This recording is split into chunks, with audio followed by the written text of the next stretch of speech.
United States President Joe Biden has announced plans to ease student debt that would benefit at least 23 million Americans.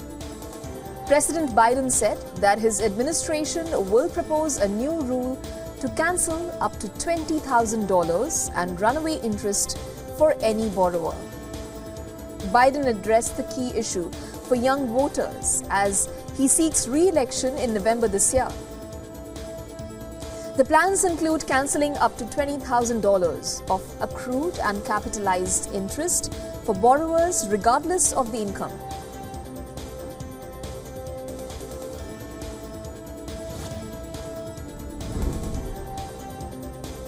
Former U.S. House Speaker and a key ally of U.S. President Joe Biden, Nancy Pelosi, has signed a letter urging U.S. Secretary of State Antony Blinken to halt the supply of weapons to Israel. The letter was signed on April 5th by dozens of congressional Democrats to the U.S. President and Secretary of State. Israel's war with the Hamas militias has entered the 7th month, and over 33,000 people have died due to Israel's armed offensive in the Gaza Strip, according to the Gaza Health Ministry. Support from Pelosi for stopping the transfer of weapons to Israel shows that the view is increasingly becoming mainstream in the Democratic Party.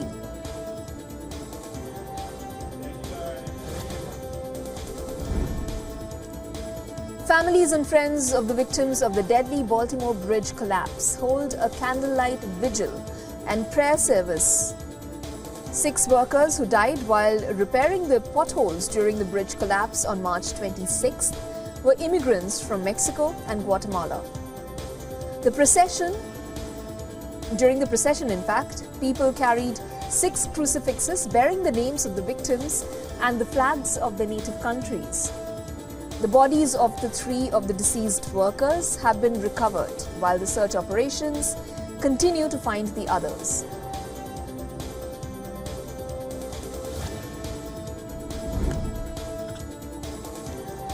Canada pledges to boost its defense spending for the armed forces and says its military expenditures would be closer to the NATO by the year 2030. And the latest move comes at a time when Ottawa is facing immense pressure from the United States. Canadian Prime Minister Justin Trudeau's government said Ottawa needs to do more to protect the Arctic and dealing with challenges from Russia and China. After this move, Canada's military spending is set to hit 1.76% of its gross domestic product by 2030, which still remains short of NATO's target that currently stands at 2%.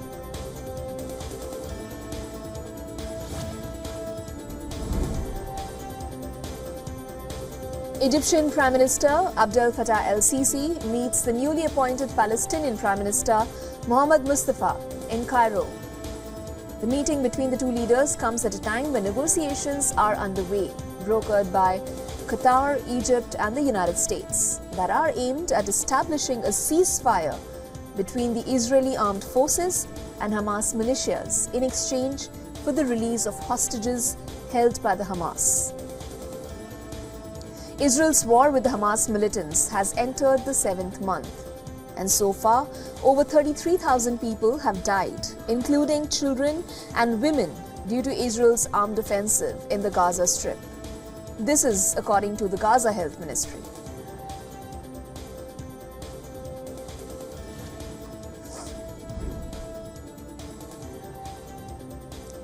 Iranian Foreign Minister Hossein Amir Abdollahian inaugurates a new site for the Iranian consulate in the Damascus after visiting the damaged site where the previous consulate was hit by an Israeli airstrike on April 1st. The Syrian Foreign Minister Faisal Megdad also attended the opening of the new consulate building. Now, post the inauguration, both the leaders visited one of those wounded in the strike who is still being treated in the hospital.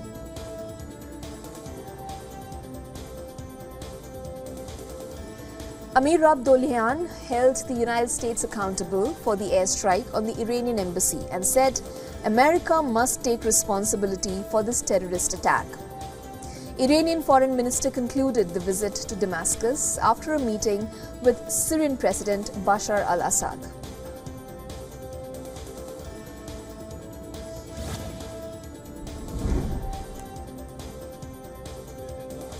Turkey has announced that its trade ministry will impose export restrictions on Israel, which includes products of 54 categories such as aluminium, steel, chemical fertilizers. Ankara's latest announcement comes at a time when Tel Aviv rejected its request to in fact participate in an aid airdrop to the Gaza Strip. Turkish Foreign Minister Hakan Fidan said that Turkey would continue to implement the measures until Israel declares a ceasefire and allows the uninterrupted flow of humanitarian aid to Gaza.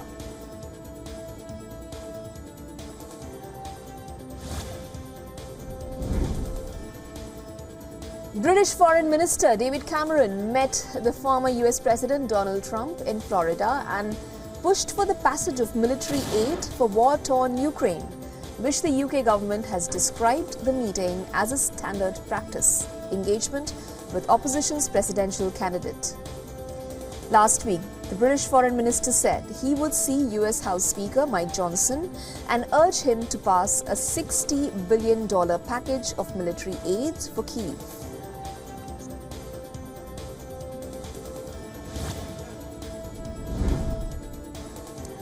The trial of 27 people kicks off in the Panamanian court who are charged in connection with the worldwide money laundering. The people on trial also include the owners of the Mossack Fonseca law firm that was at the center of the 2016 Panama Paper leaks. The documents, Panama Papers, include a collection of 11 million secret financial documents, highlighting how some of the world's richest people hide their money. The Panama Paper leaks prompted the resignation of the Prime Minister of Iceland and brought scrutiny to the political leaders in nations like Argentina, Ukraine, China, and Russia.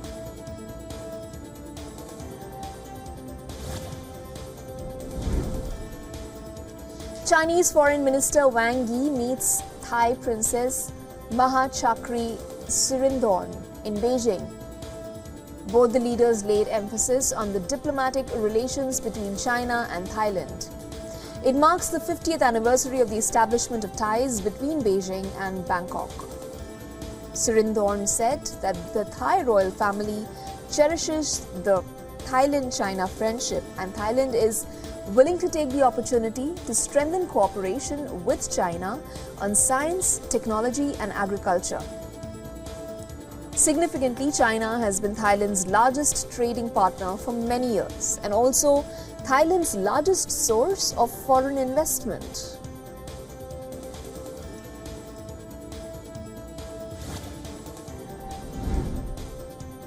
Days after the Chinese aggression in the disputed waters of South China Sea, protesters expressed their anger by marching towards the Chinese embassy in the capital of Manila.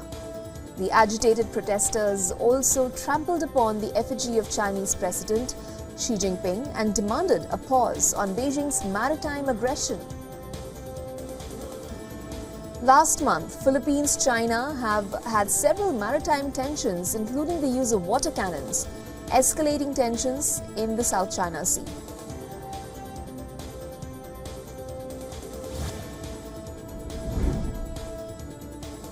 The agitated protesters set a government building afire and hurled petrol bombs amid anger over the death of a fellow student in Mexico's Guerrero. The protesting students attacked Guerrero Government Palace in Chilpancingo and set vehicles ablaze. The protesters demanded justice for fellow student Yankee Gomez, who died after the state police reportedly opened fire on a vehicle he was traveling, followed by a lack of progress in the probe. Now, Gomez's death comes a day after the group staged protest over the disappearance of 43 students in Mexico in 2014.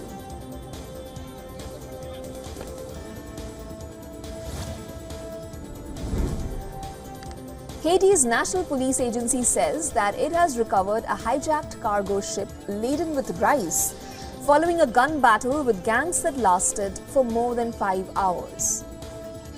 In exchange of the fire, 2 police officers were injured and several gang members were killed in the shootout in the capital of Port-au-Prince. The police issued a statement that those responsible for hijacking the ship were members of 2 gangs named the 5 Seconds and the Taliban gang. The police said that the gunmen seized the transport ship Magali on April 4th.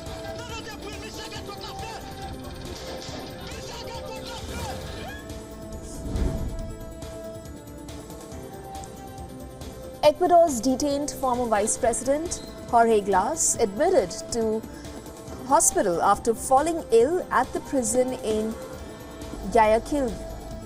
Glass was hospitalized just hours after his lawyers complained that they had been unable to contact him. Now, issuing a statement on social media platform X, the SNAI prison agency said that Glass has been taken to the Naval Hospital in Guayaquil around noon local time. Jorge Glass, who is convicted of corruption twice, was arrested for fresh charges after a raid by police on Mexico's Quito embassy, where he had been living since December.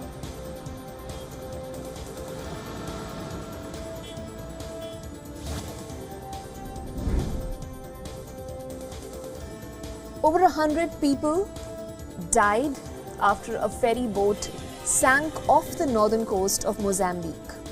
The official from the country's Maritime Transport Institute said that the vessel carrying 130 passengers was an overloaded fishing boat and was not licensed to transport people. The authorities said that 10 people have been rescued and 20 passengers are still missing. The passengers were reportedly fleeing a cholera outbreak in Nampula province.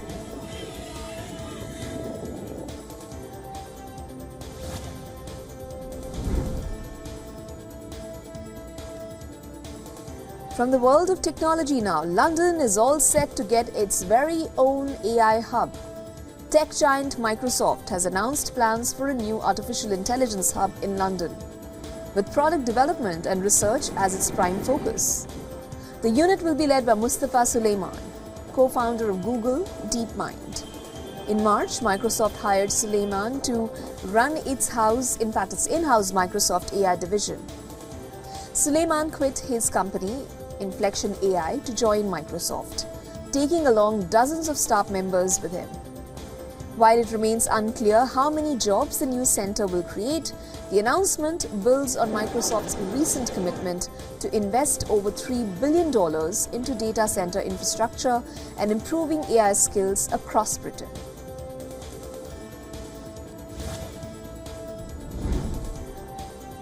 Top Republican and Democrat representatives on 2 influential congressional committees have agreed on a national data privacy standard in the United States. This agreement is reached by House Energy and Commerce Chair Kathy McMorris Rogers and Senate Commerce Chair Maria Cantwell. The draft proposal for the first time introduces federal consumer data privacy rights for Americans.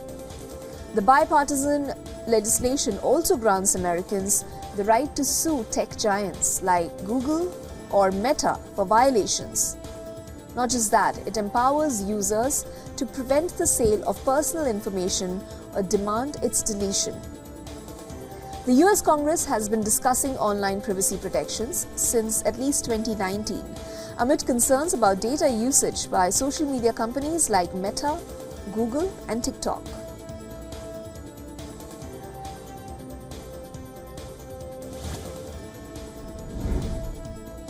According to reports, Apple has entered a deal with Shutterstock, a stock photos and videos library, to use its licensed data to train its artificial intelligence model.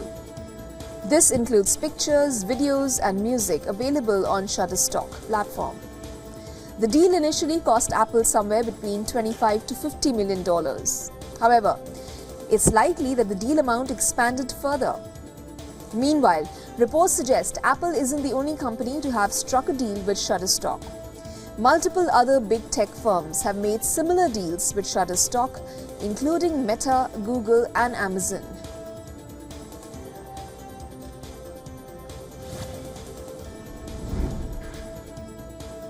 Now, artificial intelligence isn't just making waves in the job market.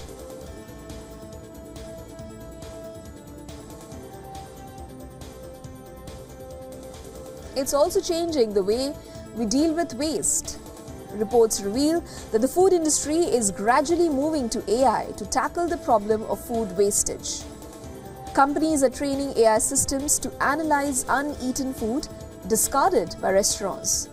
This data further helps eateries in sending less unconsumed food to dumpsters. WION, a commercial food waste solutions company, is using this technology by installing cameras above garbage bins. These cameras are monitored by AI to identify wasted food and quantify the amount discarded. Now, armed with this information, restaurants can adjust portion sizes or even eliminate certain items from their menus.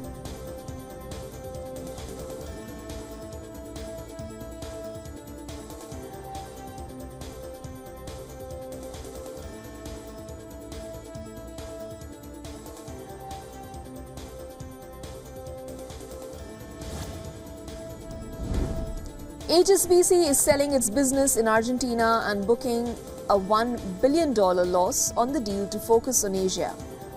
HSBC is selling the business, which covers banking, asset management and insurance, for $550 million. HSBC CEO Noel Quinn has sought to simplify the sprawling lender to improve performance by exiting several markets in which it has underperformed, including France and Canada.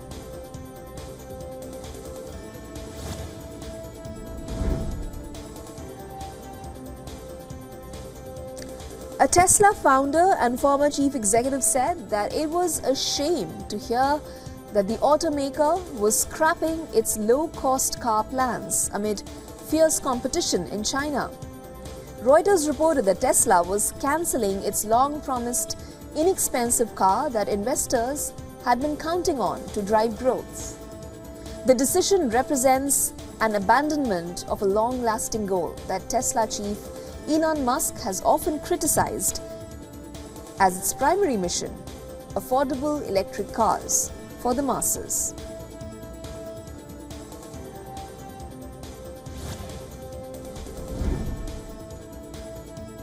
Singapore's central bank is widely expected to keep its monetary policy unchanged this month and hold off from easing its settings until inflation starts to ease significantly.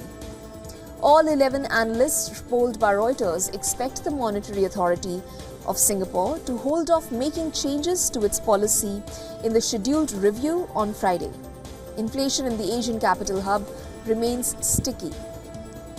It cooled to 3.1% in January before speeding up to a 7-month high of 3.6% in February.